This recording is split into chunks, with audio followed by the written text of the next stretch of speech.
हम लक्ष्मी चौधरी यहाँ सब गोटे के प्रणाम करे छी। आई हम एकटा वर परिछन के गीत गाबऽ जा रहल छी।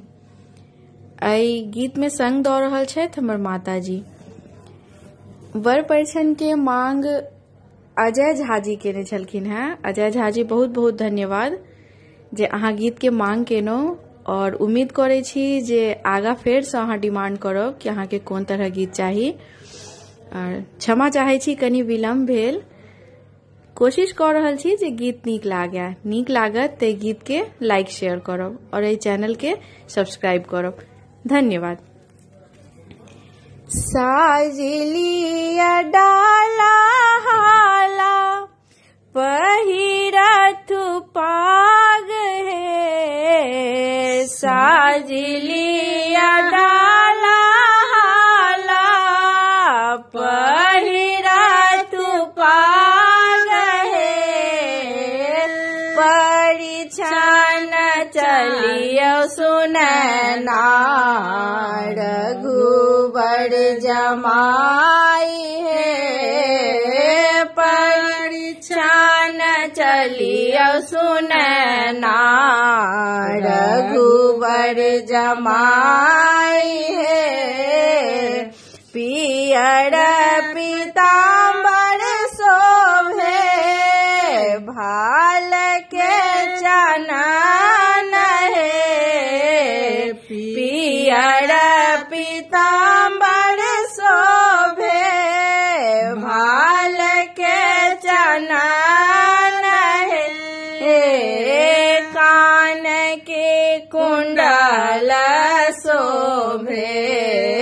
कान के कुंडल शोभे, मंद मुस्कान है, सिर मन मौरी शोभे, नयना काजर है, सिर मन मौरी शोभे, नयना काजर है, केसर चानन छानी सूरज का तेज है, केसर चानन छानी सूरज का तेज है, साजलिया हाला डाला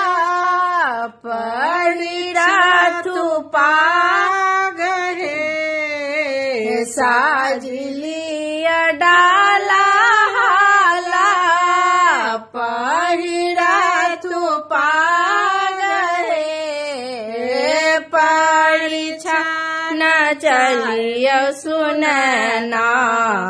रघुबर जमाई है, परिछन चलियो सुनैना रघुबर जमाई है, सोना के कलश भरियो आमक पलाव है, सोना के कलश भरियो आमक पलाव है, नख सीख पकड़थु,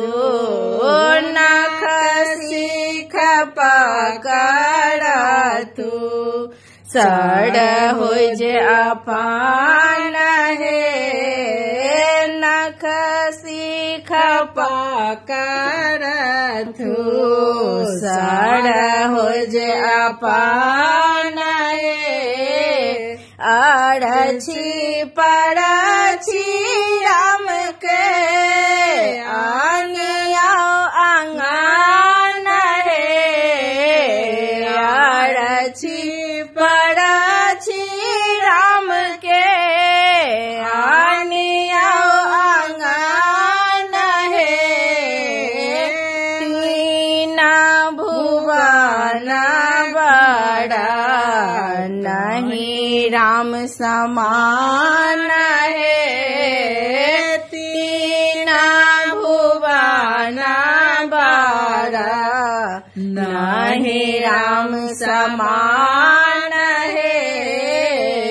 साजली डाला हाला पहिरा तू पाग है साजली डाला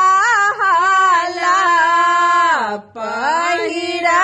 तू पाग है पड़ी छन चलियो सुनना